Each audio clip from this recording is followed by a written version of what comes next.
Voilà, ici la deuxième partie de l'unité que je veux parler avec le passage de Jean, l'évangile selon Jean, le chapitre 17, les versets 21, nous parle de l'unité.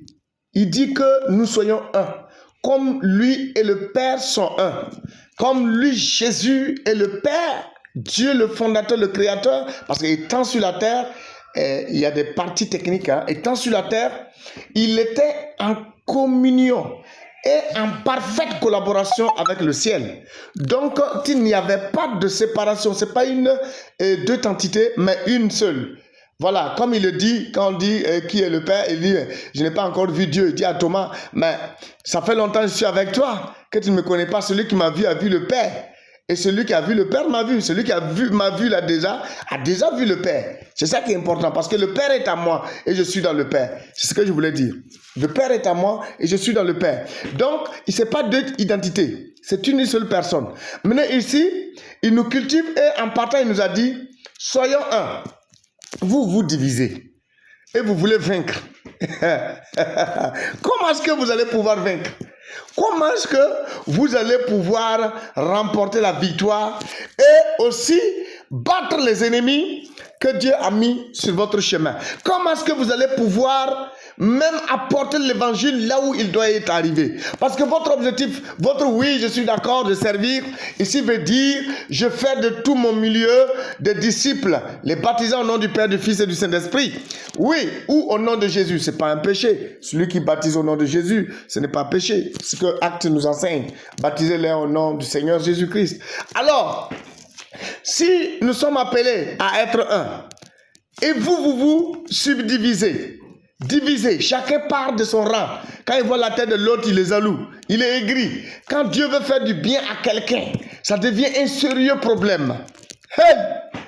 Que Dieu te pardonne de tout ce qui se passe et que tu engendres, demande une grâce particulière pour que toi qui crois en Dieu, quel qu'en soit ton bord de croyance, il faut arrêter la division et travailler dans l'unité. Parce que tu ne pourras pas être fort, tu ne pourras pas bien faire l'œuvre du maître. C'est ce que je disais. Ce n'est pas toi qu'il faut regarder, ce n'est pas moi. Si c'est moi que je regarde moi-même, ça ne sert à rien. Mais je dois regarder qui? Le maître.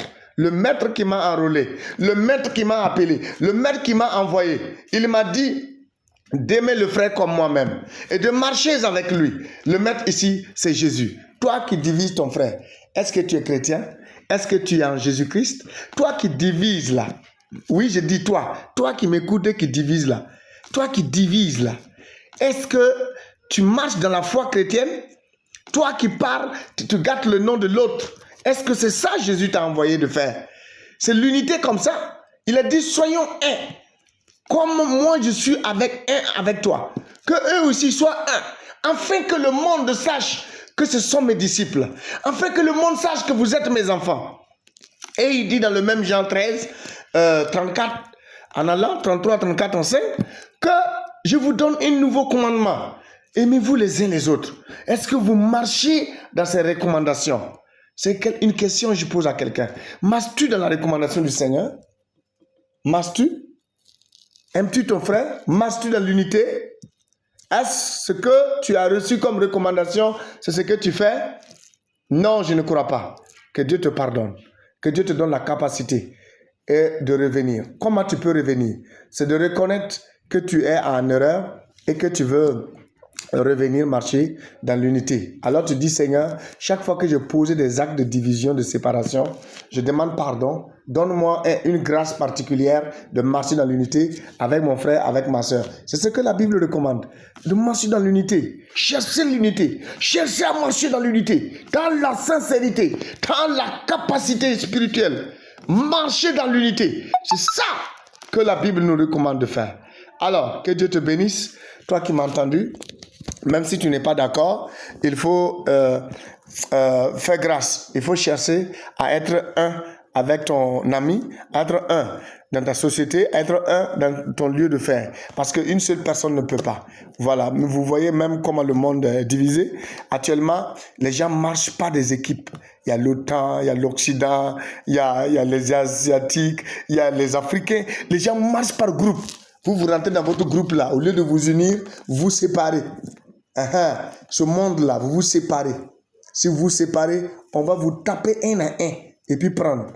Toi qui crois qu'on t'aime, on ne t'aime pas. On t'exploite seulement pour atteindre l'autre. Quand on va terrasser l'autre, on va te terrasser toi aussi. Ne vous divisez pas. Soyez un. Attachez-vous, soudez-vous. Que Dieu vous bénisse au nom de Jésus. Amen. C'était votre serviteur Paul Bénard de Gori, dit le messager de la bonne nouvelle. Nous sommes inspirés ici. Nous faisons inspirer par la parole de Dieu. Nous prenons notre base biblique. Ne nous parlons pas de nous-mêmes. Que Dieu vous fasse grâce. Que Dieu vous bénisse.